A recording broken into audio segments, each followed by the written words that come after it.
Hi friends, welcome back to Imagination Station. Jack and Samantha were thrilled to visit the zoo for the first time in months. But as they walked through the gates, something seemed unusual. Wow! The animals weren't just making noises. They were playing music. "What's that sound?" Jack asked, squinting at the giraffe enclosure. A tall giraffe plucked strings hanging from a tree, creating a harp-like melody. "Welcome to the musical zoo," the giraffe said in a smooth voice. Jack's jaw dropped. Did that giraffe just talk? Samantha whispered. "Of course," said a flamingo nearby, tapping its long legs on a drum made of coconuts. "We're not just animals, we're musicians." The zookeeper, Mr. Whistle, appeared with a smile. "The animals here love music and need your help. We're putting on a concert, but some instruments are missing." Samantha clapped her hands. "We'll help. Where do we start?" "Follow the sound of the beat," Mr. Whistle said mysteriously before disappearing. Jack and Samantha followed the rhythm to the lion's den. There, the lion was growling into a microphone, creating deep, bassy sounds. "Lost my tambourine in the bushes," he roared. Jack dove into the bushes and pulled out the tambourine. "Here you go." "Thanks, kid," the lion said, shaking it with a jazzy roar. Next, they heard a squeaky melody and found a group of penguins sliding on ice, making flute sounds as they went. One penguin sighed. "Our conductor's baton is missing." Samantha looked around and spotted a twig near the edge of the ice. She handed it over, and the penguins cheered, playing a flawless icy tune. Finally, they reached the elephant enclosure, where a large elephant was using its trunk to play a tuba. "The concert's almost ready, but we're missing cymbals." Jack looked at Samantha, puzzled. Where would cymbals be? Suddenly, a mischievous monkey swung down from a tree, banging two garbage can lids together. "Looking for these?" it teased. The kids burst out laughing. "Yes! Can we borrow them?" Samantha asked. The monkey flipped through the air and tossed the lids to the elephant. Catch! With everything in place, the musical zoo came alive. The giraffe strummed its harp tree. The flamingo tapped its drum. The lion roared a bass line. The penguins played their flutes, and the elephant boomed with the tuba and cymbals. Jack and Samantha even got to play maracas handed to them by a cheerful parrot. The grand finale was a magical symphony of animal music. The crowd of visitors clapped and cheered as Mr. Whistle announced, "Thanks to Jack and Samantha, the show was a success." As they left the zoo, Jack grinned. "That was the coolest concert ever. And the funniest," Samantha added, imitating the monkey's cymbal crash. "Do you think the animals will remember us?" "Of course," Jack said. Who else could rescue a lion's tambourine and a penguin's baton in one day?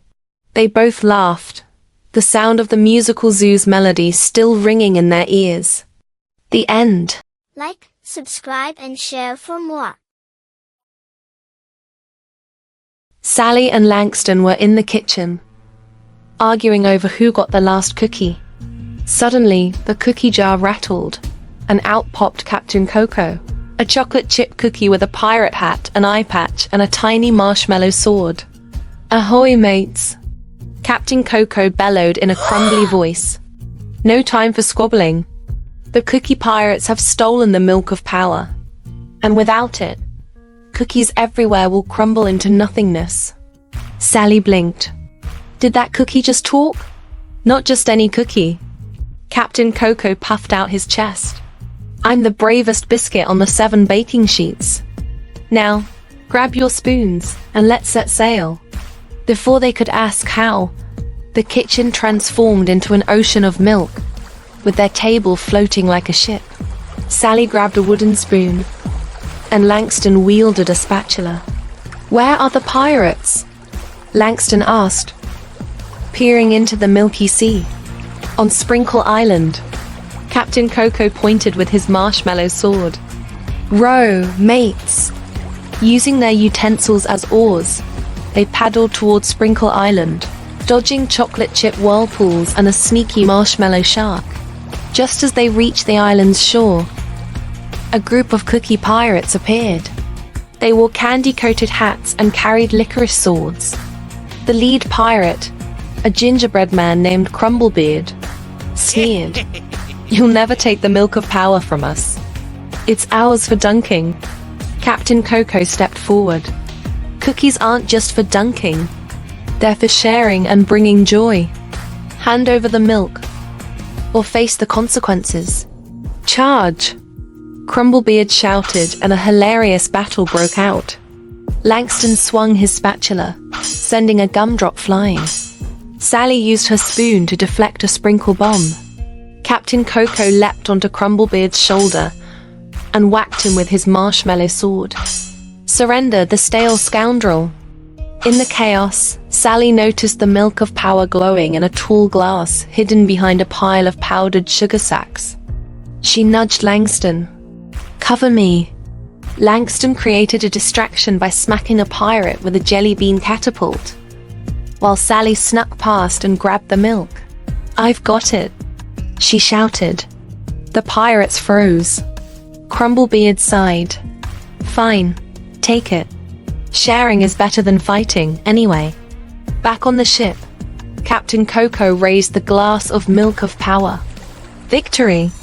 Thanks to Sally and Langston, cookies will remain delicious and never crumble. They toasted to their success with tiny sips of milk, and the kitchen returned to normal. Sally and Langston looked at each other, still holding their spoon and spatula. "Did that just happen?" Sally asked. Langston grinned. "We just saved the cookie world." "And," Captain Coco added, reappearing on the counter, "you learned the greatest lesson of all: sharing makes everything sweeter."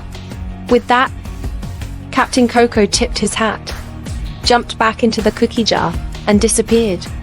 Langston held out the last cookie. "Want to split it?" Sally smiled. "Only if we dunk it together." The end. Like, subscribe and share for more. It all started on a scorching summer afternoon when Katie and Sam were playing near the fire station. Suddenly, the garage doors opened and out rolled Icy, the bright red fire truck with shiny silver ladders and a cheerful grin on his bumper. "Hey, kids!" Icy honked. "Want to go on a treasure quest?" The siblings looked at each other, wide-eyed. "A treasure quest? With a fire truck?" Ken asked. "Of course. Fire trucks are great at finding treasures," Icy said. "Climb aboard." The kids scrambled into Icy's cab, and with a whoosh of water from his hose, Icy zoomed off. "Our first clue is hidden at the tallest tree in the park," Icy explained. He sounded excited, but Patty noticed his sirens wobbled when he spoke, like he was trying not to laugh. At the park, Icy extended his ladder up to the tree. "Ken, you're the tallest. Grab the clue." Ken climbed up, holding on tight as Icy hummed the Mission Impossible theme. At the top, he found a shiny card tied to a branch.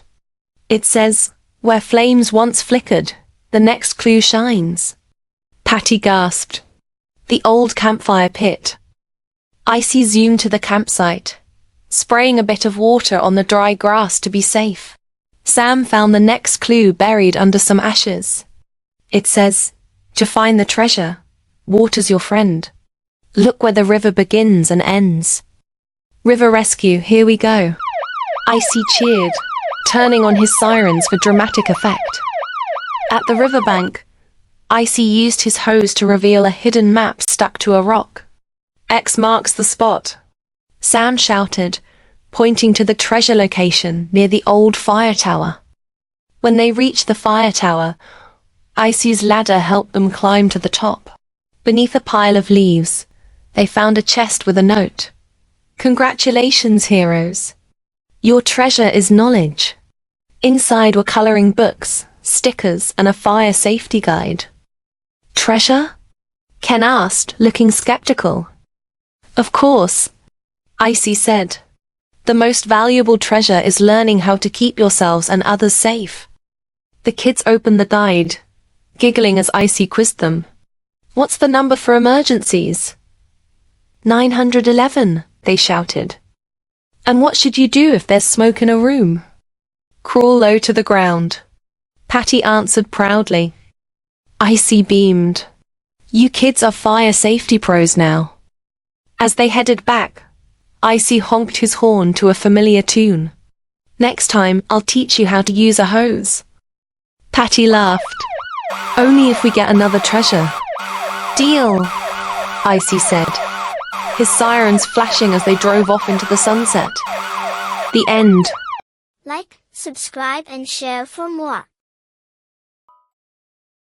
Johnny and Amy's Saturday afternoon started at the zoo. They were excited to go. But when they arrived, all the animals were sleeping. Everything changed when a balloon artist at the park twisted a dog-shaped balloon for Amy and a monkey-shaped one for Johnny. Thanks, said Johnny, gripping his green monkey. Amy hugged her pink balloon dog. But as they walked away, the balloons began to wiggle. Did that move? Amy asked. Before Johnny could answer, his balloon monkey stretched its arms and grabbed his shoulder. Finally, air at last. It squeaked in a high-pitched voice. Amy's balloon dog barked. Let's go, humans. Adventure awaits. The siblings stared with their mouths open. The balloons launched into the air, dragging Johnny and Amy with them. Hold on tight, the monkey shouted. They soared over the park, their laughter mixing with gasps of wonder as they passed tree branches and startled pigeons. Where are we going? Johnny asked. To the balloon animal kingdom, the dog barked. We've got a problem to solve. The balloons swooped down into a clearing filled with colorful balloon animals of every kind: giraffes, cats, even a balloon T-Rex. At the center of it all stood a grumpy balloon elephant with a tiny tear in its side. Help me. I'm deflating. The elephant trumpeted, its voice comically squeaky. Quick, humans. The monkey commanded. You've got opposable thumbs, do something. Johnny and Amy leaped into action. Amy remembered her dad's trick for patching an air mattress. Johnny, we need tape. I have gum, Johnny yelled, pulling a piece from his pocket. The monkey sighed. Gum is sticky but not airtight. Try again. Amy spotted a first aid kit near the park's picnic table and dashed to grab it. She returned with a roll of medical tape. This should work, she said, carefully pressing the tape over the tear. The elephant let out a loud, jubilant toot. I feel fantastic, it exclaimed, inflating back to its full size. The balloon animals cheered, their squeaky voices creating a cacophony of joy. The monkey gave Johnny a high five, or rather a high paw. You kids aren't bad for humans. The dog added, You've earned honorary balloon citizenship. Now, let's party. Music began to play, though Johnny couldn't tell where it was coming from. The balloon animals danced and bounced, and Johnny and Amy joined in, laughing until their sides hurt. As the sun began to set, the balloons returned Johnny and Amy to the park. Remember, always patch us gently and never let us near pointy sticks, the dog said with a wag of its tail. The siblings waved goodbye, watching as the balloons floated back to their kingdom. Walking home, Johnny looked at Amy. That was the best Saturday ever. And we learned something too, Amy replied. Yeah, Johnny said. Always carry tape. Amy smirked. And maybe a snack. Saving balloon elephants is hard work. They both laughed, their imaginations soaring as high as the balloons they befriended. Like, subscribe and share for more.